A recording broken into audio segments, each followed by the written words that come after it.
What is better?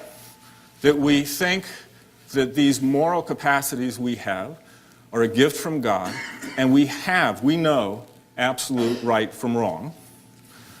Or is it better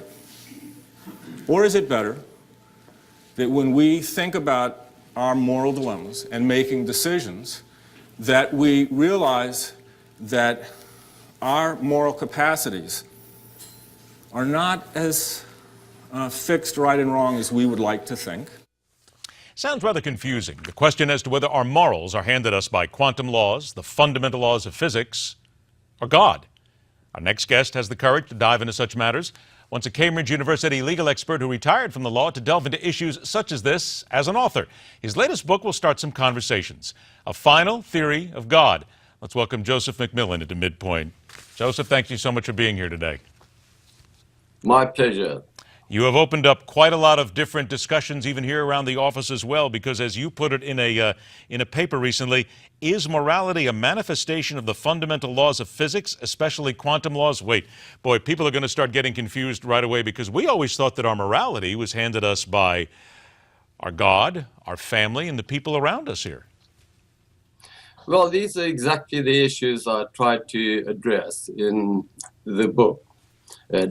What I did is set out the evidence that the scientific, philosophical, and religious evidence that proves beyond a reasonable doubt, in the legal sense, that there are fundamental principles, and those principles do cause us to recognize a God.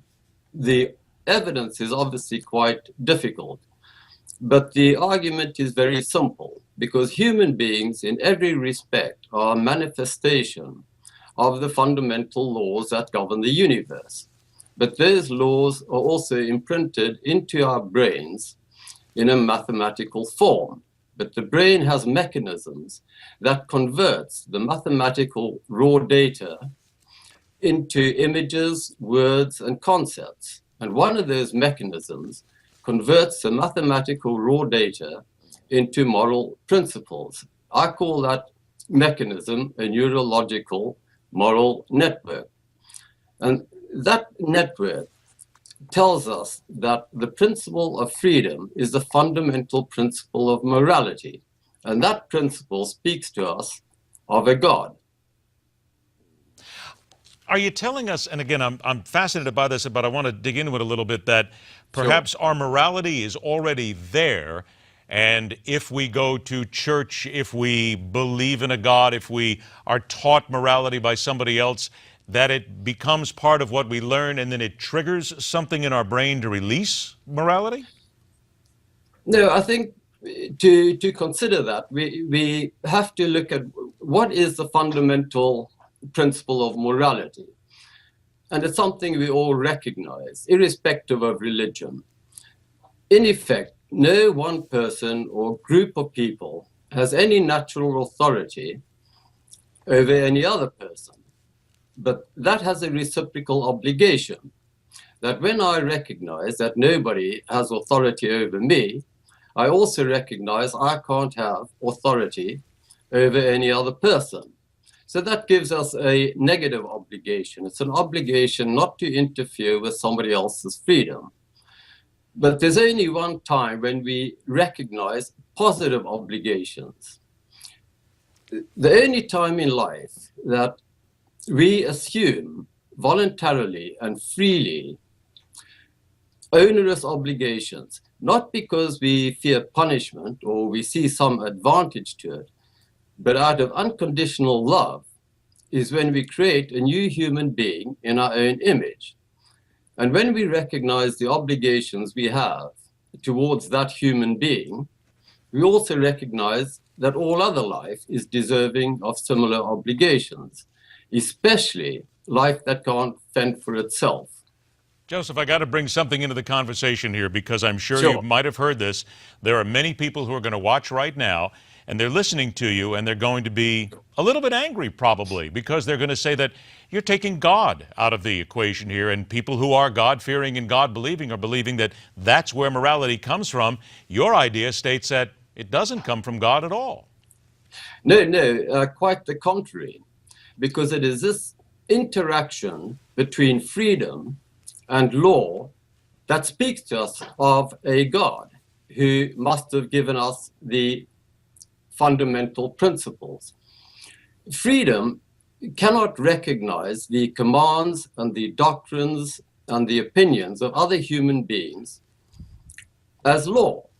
Yet we still recognize we have fundamental obligations. And it is that interaction between freedom and law that causes us to recognize that they can only coexist under the auspices of a God. And in that sense, God has actually given us the moral code, the fundamental principles that tell us what is right and what is wrong. It sounds like in many ways what you're talking about are two things that should be, and you're saying perhaps are even ingrained in us. I'm hearing responsibility and individuality are two things that really are huge factors. Well, I think the principles are set out are precisely that. But what human beings have always been looking for a supreme law and a supreme lawmaker to regulate our affairs. That's programmed into us. In religion, it's quite obvious. In science, it's exactly the same thing, except it's expressed in a different way. Today, we hear a lot from scientists about the theory of everything, or the final theory.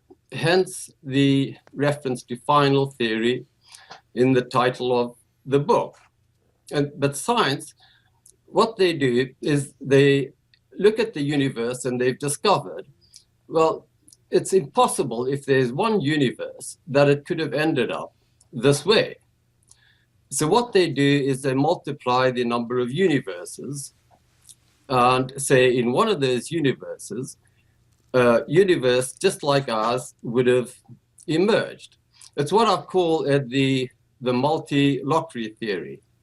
In other words, what they say, I don't increase the number of entries to one lottery. What I do is I increase the number of lotteries and say my number is going to come up in one of those. In one of those lotteries, yes, sooner or later. Unfortunately, Yeah, we're all out of time. But I got to tell you, it's a fascinating idea that God and science do sort of work together in a way. It actually does prove that sometimes in your book. Let's point out to everybody again, the book is called A Final Theory of God. It is fascinating reading for science and/or religion. Joseph McMillan, thank you so much for joining us. It's been my pleasure. Take Thanks, care. Ed. And MidPoint continues.